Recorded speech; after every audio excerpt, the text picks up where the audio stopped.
같이 기도하고 말씀 생각하십시다.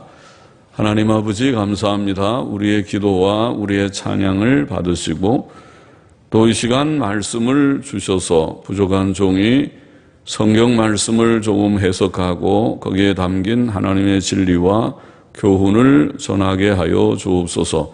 하나님의 영, 진리의 영께서 우리 가운데 계시고 이 전한 종의 심령을 주장하시고 또 모여 주를 사모하는 자들에게 은혜를 주시고 사모하는 마음, 말씀을 사모하는 마음을 주시고 말씀을 깨닫는 은혜를 주셔서 기록된 책의 말씀을 개인적으로 읽을 때나 예배당에 나와 함께 볼 때에 주님 잘 깨닫고 하나님의 말씀의 충만한 은혜 가운데 거하며 예수님 믿고 구원받고 또 하나님의 모든 교훈 속에서 온전케 되어 흠과 점 없이 하나님을 사랑하는 경건하고 선한 자들로 날마다 자라가며 새로워지며 온전케 되게 하여 주옵소서. 하나님의 영, 진리의 영께서 저희 가운데 계셔서 일하시고 저희들을 진리 가운데로, 진리의 풍성함 가운데로 항상 인도하여 주옵소서. 예수님의 이름으로 감사하며 기도하옵나이다. 아멘. 아멘.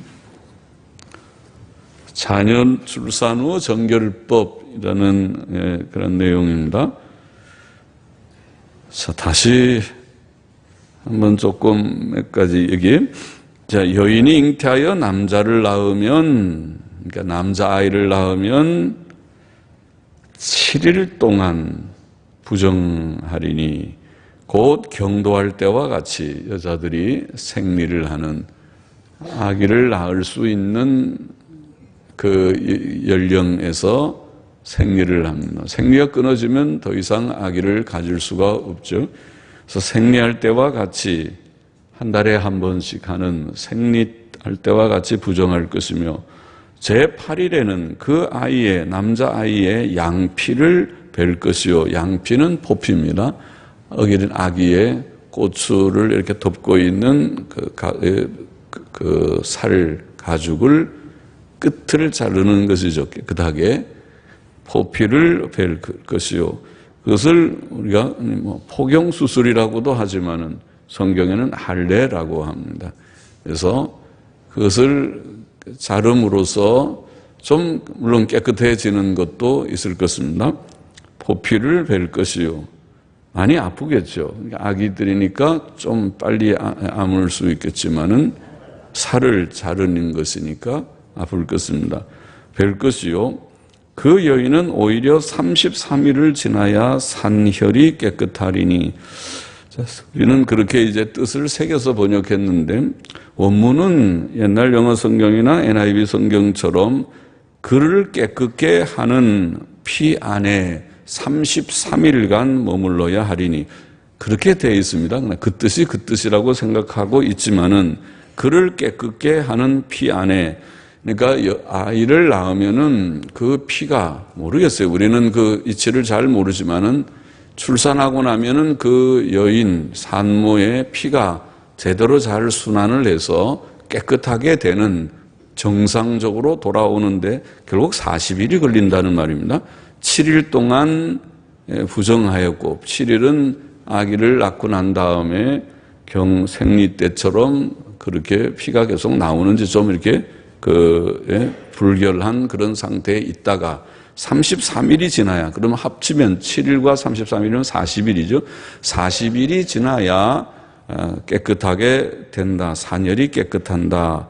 그를 깨끗하게 하는 피 안에 33일을 머물러야 한다. 이렇게 되어 있고, 정결케 되는 기한이 차기 전에는, 이 40일 전에는 성물을 만지지도 말고 또 성소에 들어가지도 말 것이라. 그렇게 규정을 하고 있고, 여자를 낳으면, 여자아이를 낳을 때에는 조금 더 깁니다. 그래서 남자는 7일 동안 부정하지만 여자아이를 낳으면 27일 동안, 7일이 두 번이니까 14일입니다. 27일이라는 특별한 표현을 했어요. 그 말은 7일이 두 번이라는 강조죠. 우리는 14일 동안, 2주간 동안 부정할 것이다. 그렇게 말했고, 그리고 산혈이 깨끗해지는 데는 66일이 걸릴 것이다. 꼭 남자아이보다는 백압절입니다. 그래서 66일 동안 그를 깨끗게 하는 피 안에 66일간 머물러 있어야 할 것이다. 여자아이를 낳을 때는 산모가 산혈이 다시 원상으로 몸이 회복되는 데는 두 달이 아니죠. 66일에 더해서 14일이면 80일입니다. 80일이 걸린다는 것입니다. 남자아이를 낳으면 40일 동안 소위 몸조리를 잘 해야지 되고, 그 다음에 여자아이를 낳으면 80일 동안 몸조리를 잘 해야 된다. 그런 뜻과 같습니다. 그렇게 해야 그 다음에 자유로이 활동할 수 있다. 그렇게 성경이 규정하고 있습니다. 그뿐만 아니라 자녀간 정결케 되는 기한이 차거든 6절에 그 여인은 번제를 위하여 1년 된 어린 양을 취하고 속죄제를 위하여 집비둘기 새끼나 산비둘기를 취하여 회막문 제사장에게로 가져가야 된다. 그러니까 지금 이 40일 혹은 80일을 기다릴 뿐만 아니라 그것이 다 끝난다고 이제 몸은 정상으로 됐지만은 하나님 앞에 번제와 속죄제를 드리라 그렇게 했습니다. 그래서 번제를 위해서 1년 된 어린 양, 속죄제는 비둘기 한 마리를 드리면 되는데 비둘기를 속죄제로 드리게 된다. 그러나 이제 집이 좀 어려워서 어린 양을 드릴 형편이 못 될 수도 있으니까 그럴 때에는 비둘기 2마리, 산비둘기나 집비둘기나 다 되는데 비둘기는 집비둘기 2마리를 가지고 와서 하나는 번제로 하나는 속죄제로 드리면 된다. 그렇게 규정하고 있습니다. 자, 이 내용이 무슨 진리를 보이고 있을까? 첫째로 이 내용은 인간의 죄성에 대해서 증거하고 있습니다. 자녀를 출산한 여인은 속죄가 필요한 자로 간주되었습니다. 그래서 7일 동안 부정, 또 14일 동안 딸을 낳으면 14일 동안 부정하다고 말하고, 그 다음에 또 33일이 지나고 66일이 지나고 합 40일, 80일이 지나야 깨끗하게 되고, 그 후에도 번제와 속죄제, 번제도 속죄의 의미가 있다고 그랬죠. 번제의 1차적인 의미는 속죄고 부차적인 의미가 온전한 헌신의 뜻이 있다고 했습니다. 그 다음에 속죄제는 전문적으로 속죄의 뜻이 있습니다. 그러면은 속죄를 해야 된다고 하는 말은 죄인이라는 말이죠. 죄인이다. 여기에 임신하고 출산한 산모는 출산 후에 지금 깨끗하게 되는 규례가 필요하다고 이렇게 해야 깨끗해진다. 40일, 80일이 지나고 번제와 속죄제를 드려야 깨끗해진다. 그 말은 속죄가 필요하다는 말은 뒤집어 말하면은 그 일에 죄라는 것이죠. 출산이 죄라는 말이죠. 출산이 죄예요? 그럼 출산 안 하면은 속죄제, 번제 드릴 필요가 없는데 또 뭐 40일, 80일 그렇게 깨끗하게 될 것이 없고 정상인데 출산을 하면 죄를 지은 거예요? 그렇게 우리가 의문을 할 수 있죠. 출산을 하면 속죄제와 번제를 드려야 되고 또 40일, 80일 동안 기다려야 된다고 하니까 그렇게 말하는 것입니다. 출산을 죄라고 말합니다. 사실은 출산은 창조의 질서 아닙니까? 범죄하기 전에 하나님께서 생육하고 번성하라. 아담에게서 갈빗대로 여자를 만들어서 결혼을 시켜서 사랑하게 하시고 부부가 되게 하시고 생육하고 번성하게 복을 주셨습니다. 그러면 그들이 사랑하고 또 임신하고 출산하는 것은 그는 창조의 질서입니다. 그건 죄가 아니죠. 그는 죄가 아니고 복된 일입니다. 하나님이 축복하신 일입니다. 결혼을 한다는 것, 서로 사랑을 한다는 것, 또 여인들이 임신을 하고 그리고 이제 때가 되어 출산한다는 것은 경사스럽고 행복한 그런 일입니다. 복된 일인데, 그러나 왜 그것을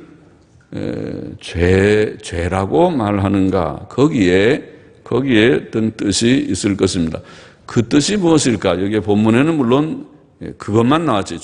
죄다, 속죄가 필요하다. 그 얘기만 나와 있지만은 그 이유를 여기에서 말하고 있지는 않지만은 성경의 전체에 비추어서 성경학자들은 그 이유를 원죄에서 찾습니다.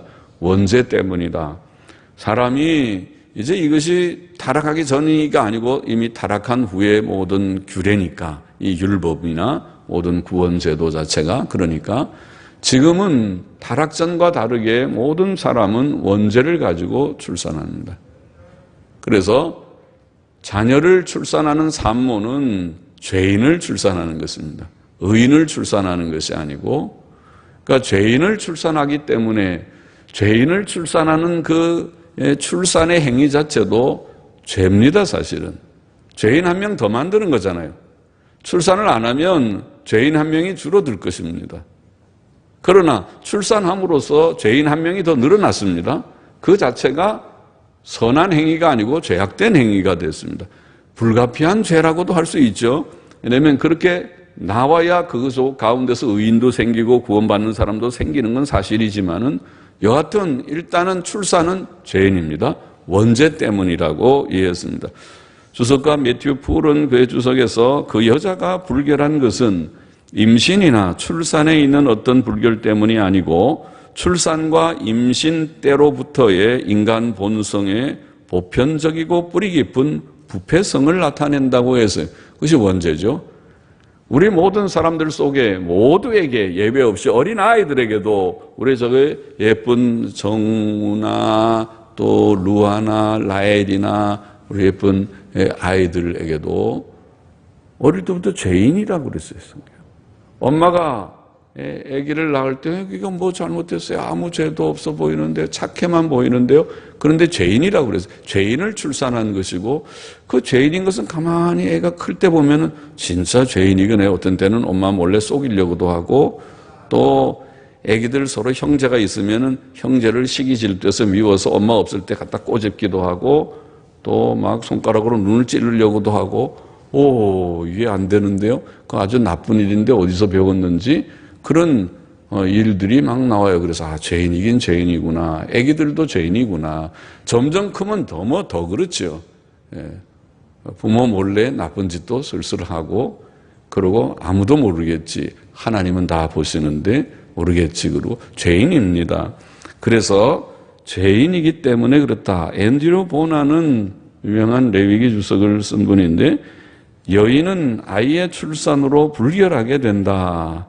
여인은 아이의 출산으로 불결하게 된다. 왜 그런가?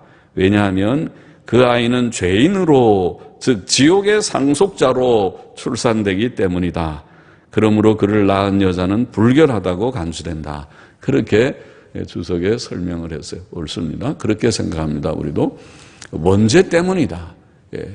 출산은 원죄 때문에 죄인을 하나씩 늘어가게 하는 일이니까 속죄가 필요하다. 그렇게 이해가 됩니다. 사람은 어릴 때부터 죄인입니다. 그리고 산모가 7일 동안 부정한 것은 또 40일 또 혹은 80일을 부정하게 여기는 것은 사람의 죄책과 죄성이 많다는 것을 보이는 것 같습니다. 모든 사람은 하나님 앞에서 죄인이며 영원한 정죄와 지옥 형벌을 받을 만한 죄인이며 그 부패성은 매우 뿌리 깊고 심각하여 치료 불가능하다 그랬어요. 죄성을 좀 뿌리 뽑으면 좋은데 어떻게 뽑을까? 이 다리를 한번 몇 대, 10대, 한 20대만 세게 때리면은 죄가 다 도망가 버리겠는가? 조금은 효과가 있지만은 안 없어질 것입니다. 그래도 이제 며칠은 좀 갈지 몰라도 또 해이해지면 또 잘못된 삼천포로 빠진다고 그러죠. 잘못된 길로 가고 싶은 마음이 자꾸 속에서 생기고 부모의 통제를 싫어하고 내가 자유롭게 실컷 내 마음대로 또 죄도 뭐 한번 지어보지 하고 싶은 마음이 생길 수 있습니다. 남자나 여자나 어른이나 아이나 우리 모든 인간 속에는 나이가 들어도 그것은 예외가 아닐 것입니다. 자기 몸을 자기 마음을 통제한다고 하지만 그래도 나이 든 사람도 역시 실수하고 실패하는 것을 우리는 봅니다. 나이에 관계가 없구나. 나이에 관계가 없이 모든 사람에게 있는 이 뿌리 깊은 죄성을 성경은 지적을 하는 것을 원죄라, 원죄의 부패성, 그것을 인간의 전적 부패성, 전적 무능력이라고 부르는 이 죄성이 우리 속에 있고 중생한 자 속에도 이 죄성이 남아있다. 자, 죄성을 증거하는 진리가 오늘 여기 하나 있고, 두 번째로 본문의 이 내용은 죄인이 할례를 통해서 하나님의 백성이 될 수 있음을 증거하고 있는데, 남자아이를 대표적으로 지금 말했습니다. 남자 어린아이는 난지 8일 만에 할례를 받아야 했습니다. 제8일에 할례를 받아야 했던 것은 산모와 아이가 7일 동안 부정하기 때문이라, 부정해서 7일 동안은 안 되고 제8일에, 그리고 할례를 받은 후에도 산모는 33일이 지나야 몸이 정상으로 깨끗하게 회복이 된다. 그렇게 보이고 있습니다. 할례는 사람이 죄인인 것을 전제하는 것입니다. 할례는 언약의 표입니다. 죄인이 하나님의 백성이 되는, 죄 씻음을 받고 새 생명을 얻는 하나의 구원받는 표가 할례입니다. 하나님께서는 아브라함에게 할례의 언약을 주심으로 그 자손들이 하나님의 백성이 되게 하셨습니다. 창세기 17장에 나와 있죠. 하나님의 언약은 죄인들을 하나님의 거룩한 백성고 성도가 되게 하는 방법이었습니다. 그것의 내면적인 뜻은 죄사함을 통한 구원입니다. 할례는 그것을 보입니다. 죄를 정결케 하는 뜻이 있었습니다. 예, 그래서 죄를 정결케 해요. 아기들이 할례를 받기 전에는, 포경 수술을 하기 전에는 꼬치 끝에 늘 좀 불결한 것이 있을 수 있어요. 시를 하고 나면은 꼬치 끝에 좀 모든 게 남아서 깨끗하지 않게 그걸 놔두면 그게 좀 지저분해질 수 있어요. 그러나 그거를 할례를 하듯이 꼬치 끝을 잘라버리면은, 그러면 조금 더 깨끗해지겠죠. 그렇게 될 수 있을 것입니다.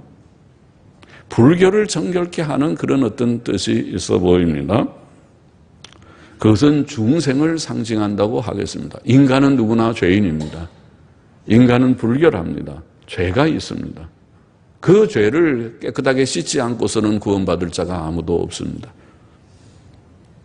사도 바울은 우리 구주 하나님의 자비와 사람 사랑하심을 나타냈을 때 우리를 구원하시되 우리의 행한 의로운 행위로 말미암지 아니하고 오직 그의 긍휼하심을 조차 중생의 씻음과 성령의 새롭게 하심으로 하셨다고 그렇게 표현했습니다.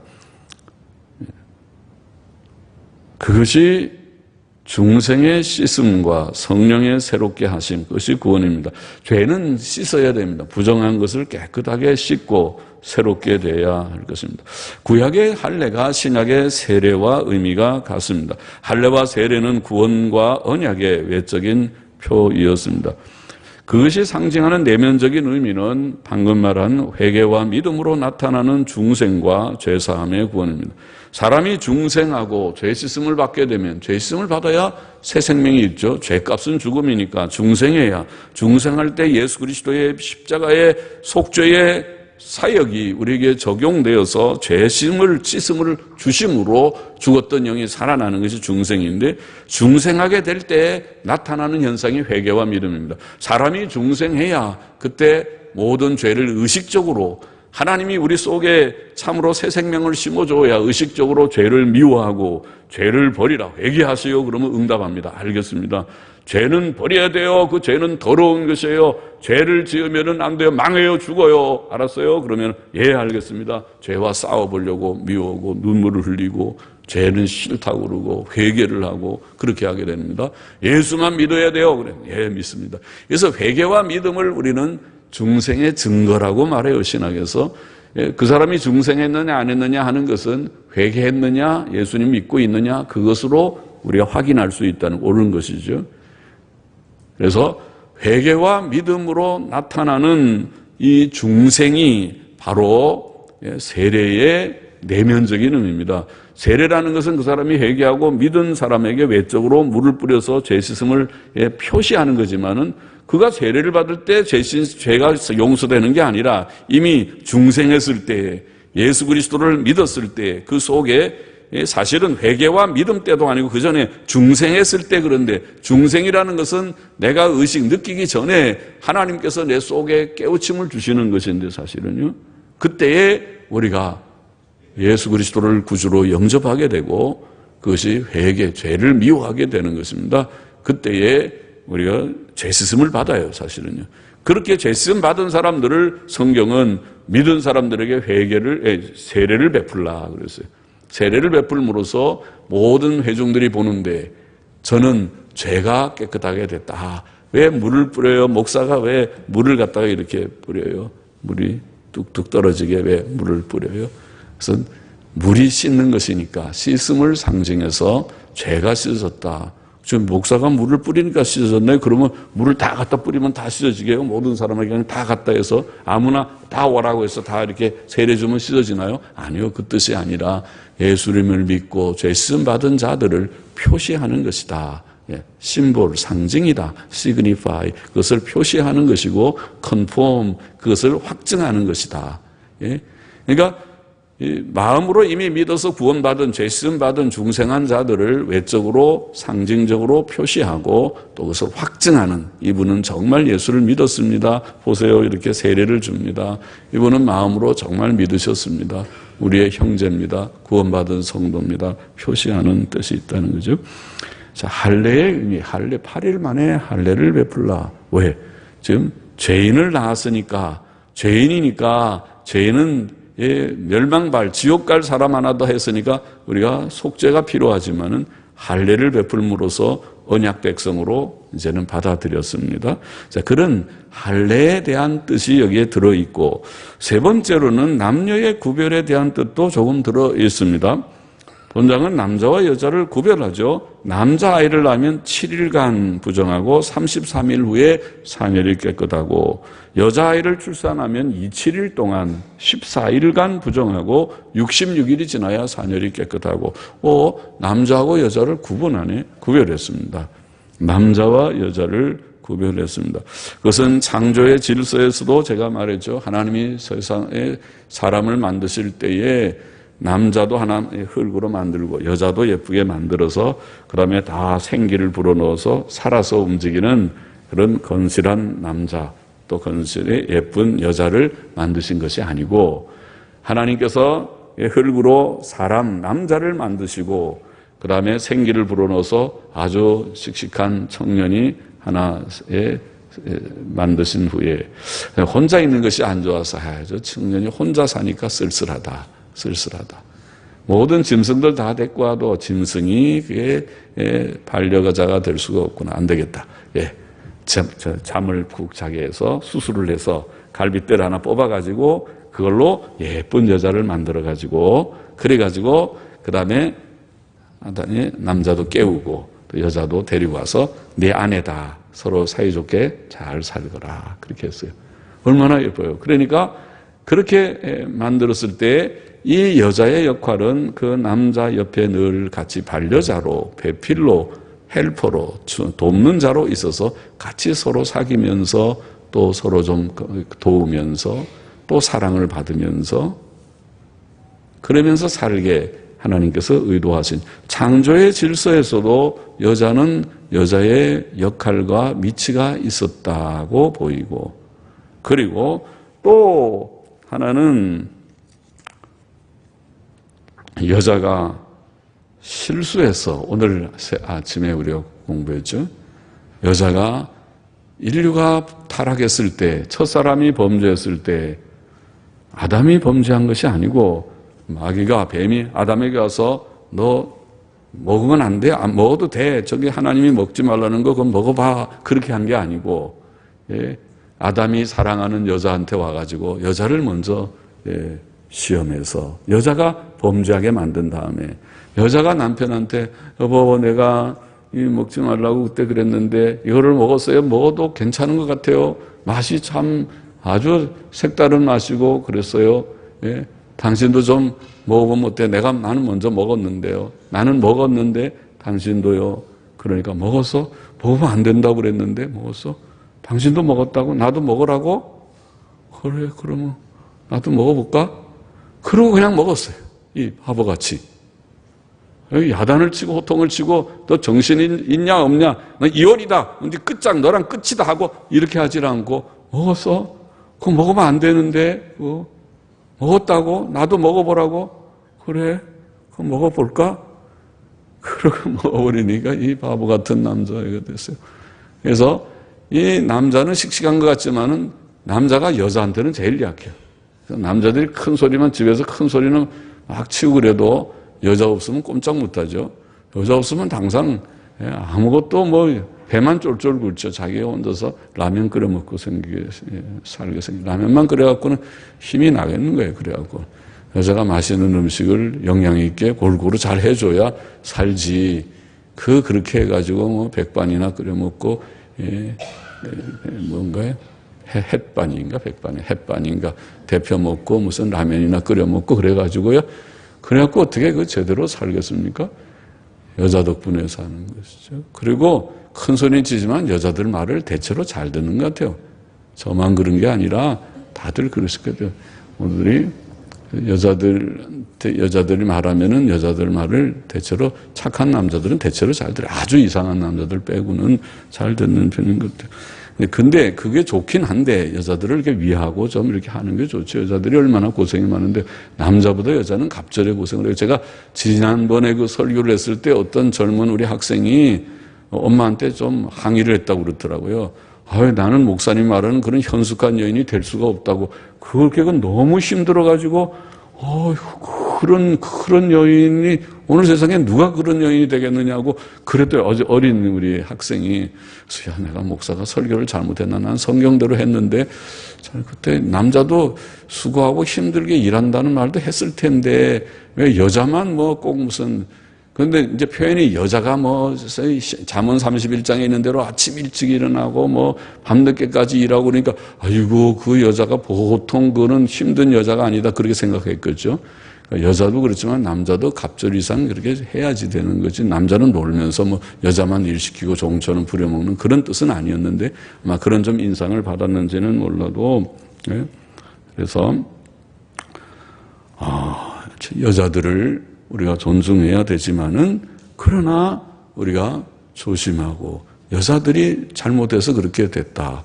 그래서 여자들이 이제 책임이 좀 더 있다. 그것을 성경은 말씀을 했습니다. 여자가 잘못한 그런 점들이 좀 있었습니다.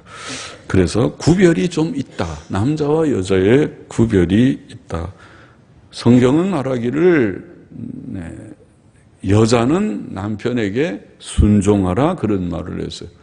요새 젊은이들은 듣기 싫은 말이죠. 그거 옛날 얘기죠. 옛날 얘기가 아니라 성경 얘기입니다. 순종하라 그러고 남자는 여자를 사랑하라 그랬어요. 둘 다 사실은 쉬운 일이 아닙니다.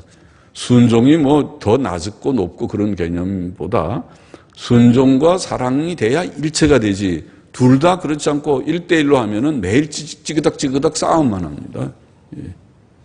그래서 편안하질 않아요. 가정이 갈등이 생기면은 둘 다 행복하질 않아요. 남자들도 집안에 들어오기 싫고 모든 게 한마디 하면 두마디 세마디 그 변론하면은 아이고 내가 밖에서도 머리가 터질 지경인데 집에 들어와서도 그러면은 내가 이 집에 들어오기가 싫다 그러고 계속 출장이니 뭐니 하면서 뭐 야근이니 하면서 바깥으로 뺑뺑 도는 이상한 남자들이 되는 거예요.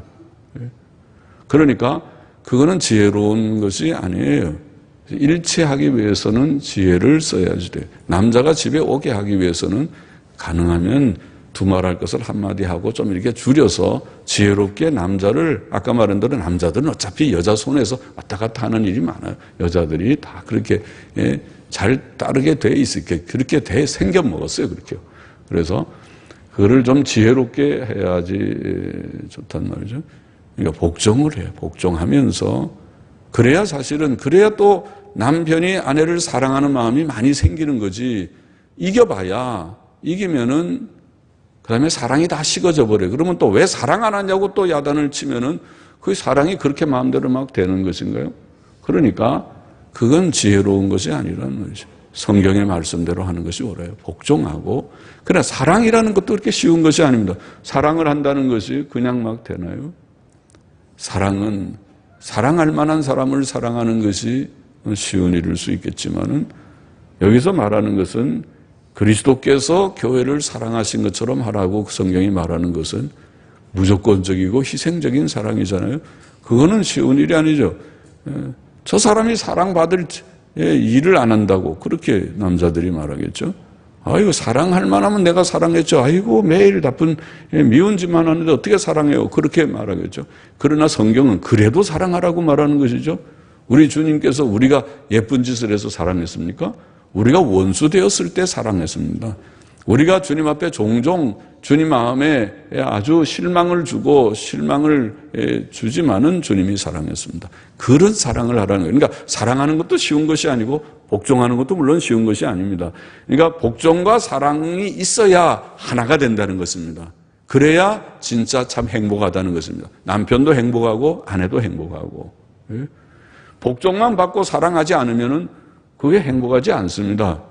사랑 안 하면은 아내가 감당합니까? 아내가 종입니까? 매일 부려먹기만 하고 이래라 저래라 그러고 사랑도 안 하면서 그러면 얼마 있으면 뛰쳐나가든지 아니면 아내가 병들어가지고 눕게 될 것입니다. 아내가 일찍 죽고 난 다음에 그때 아이고 내가 좀 더 사랑할 걸 그렇게 생각해도 때는 늦을 것입니다. 그러니까 그것이 행복하지 않아요. 사랑을 해야 아내도 나를 이렇게 사랑해주는 남편이 있으니까 내가 행복하다. 그리고 열심히 또 봉사하고 자기가 또 아내의 역할을 다하고 그러면은 밥 한 새끼라도 쟤를 얻어먹는 거예요. 잘 그렇게. 그래서 그렇게 이런 관계를 하나님께서 주신 것이라고요. 또 아내도 마찬가지입니다. 자기가 남편을 정말 귀하게 여기고 우리 남편이 그래도 하나님이 내게 주신 주인이라고 생각하고 위해야 그래야 남편이 아이고 내가 이렇게 부족한데 그래도 나를 위하는 사람 이 세상에 한 사람 있다 생각해야 그 다음에 모든 것 남편에게 다 주지. 당신 모든 것 당신 거에 나는 아무것도 필요 없어. 당신만 있으면 된다. 그렇게 하지. 그래야 이게 주고받고 이게 일치가 된다는 거예요. 하나님께서 주신 이치가 그렇게 하라고 말. 그런데 이것은 지금 어떤 구별이 좀 있는 거죠. 남자와 여자의 구별을 성경은 이렇게 가르쳤다는 것입니다. 오늘 여기 말씀에서 인간의 죄악됨을 우리가 깨닫고 우리는 다 죄성을 가진 자다. 죄인이다. 원죄가 있다. 중생이 필요하다. 이것을 깨닫고 우리 자신이 구원을 우리가 받았을 뿐만 아니라 저는 우리의 자녀들, 여러분의 자녀들도 좀 신경을 많이 쓰시면 좋겠어요. 자녀들, 우리 자손들이 그냥 대충 아무렇게나 해도 그냥 크는 것이 아닙니다. 죄인입니다. 죄성을 가진 자들입니다. 저들이 예수를 믿고 죄 씻음 받고 구원을 받고 중생하고 회개하고 믿는 자가 되어야 됩니다. 안 그러면 망합니다. 지옥 갑니다. 내 사랑스러운 자녀들, 여러분의 태선하고 여러분이 그렇게 아주 고생해서 돈 벌어가지고 애들 뒷바라지 한다고 다 먹이고 입히고 키운 그 자녀들이 지옥 새끼들, 지옥 가는 새끼들을 만드는 그 자식들이 된단 말입니다. 이것을 생각하고 정신을 우리가 차려서 이 죄인을 우리가 낳았고 죄인인데 아이들이 할례를 받고 세례를 받고 구원을 받고 중생하고 경건하게 복되게 자라야 되는 것이구나. 그 책임이 부모에게 1차적으로 있다는 것입니다. 그 책임은 교회에 있는 것이 아닙니다. 성경에 아비들아 내 자녀를 주 안에서 양육하라고 했지 교회에 가르치지 않았습니다. 아비들에게 부모에게 있다는 말이죠. 그래서 그것을 오늘 우리가 명심하고 우리의 구원을 위해서도 우리가 깨어 예수 믿고 죄 씻음 받는 것이 구원이고 우리 자녀들의 구원을 위해서도 저것들이 예쁘기만 하지만은 그러나 죄인이다 깨닫고 저들도 예수 믿고 죄 씻음 받아야 되는 자들이다 깨달아야 되고 믿음의 교육을 바로 시켜야 된다는 것이고 또 우리 스스로 정말 구원을 받았는가 우리가 할례 받은 자인가 마음의 할례 중생을 한 자인가 스스로 늘 묻고 대답해야 될 것이고 그리고 끝으로는 남녀의 구별도 있다. 이것이 우리가 구원은 동등하지만은 다 예수 믿고 구원 얻는 데는 남녀가 구별이 없지만은 가정의 질서가 가정의 평안은 일체는 어떻게 오는가? 방금 설명한 대로 복종과 사랑의 관계에서 온다. 그 이치도 우리가 좀 터득하면 좋겠습니다.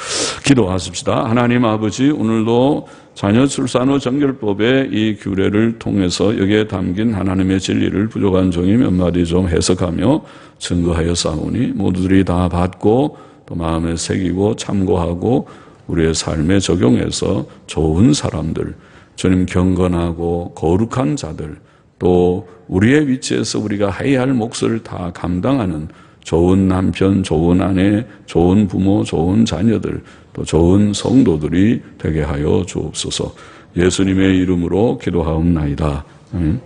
아멘.